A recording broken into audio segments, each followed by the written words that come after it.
Recently, Senators Hanson and Hinch argued on morning television about their achievements.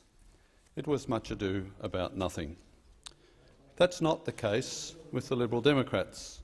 We have clear principles, so we know what we want, and occasionally we get it. Let me run through a few of our achievements. The Liberal Democrats stopped the government from giving ASIO agents legal protection if they torture people. In 2014, the National Security Legislation Bill gave ASIO agents legal indemnity if they break the law. However, they were not permitted to engage in conduct that caused death or serious injury, involved a sexual offence or caused serious loss or damage to property. Missing from that was torture.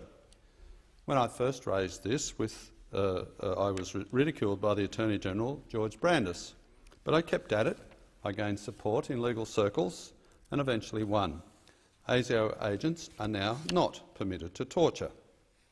I have also saved journalists from jail time. I wrote to the Attorney-General, George Brandis, pointing out an inconsistency in the law affecting journalists, which threatened to put them in jail for simply doing their job.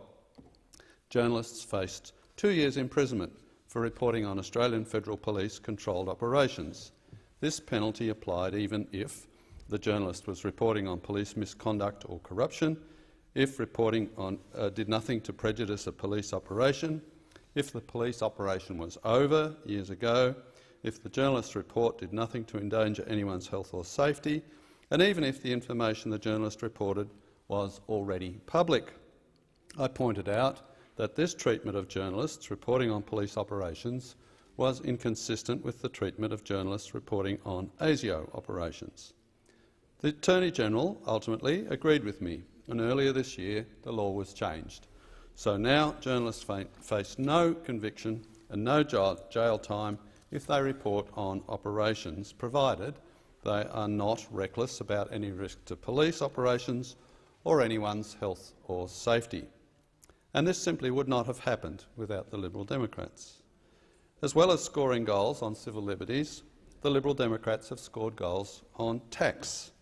When a series of assistant treasurers sought my vote on various issues, I raised with each of them the need to make personal contributions to superannuation tax deductibility for all taxpayers, including those who are self-employed for part of the year.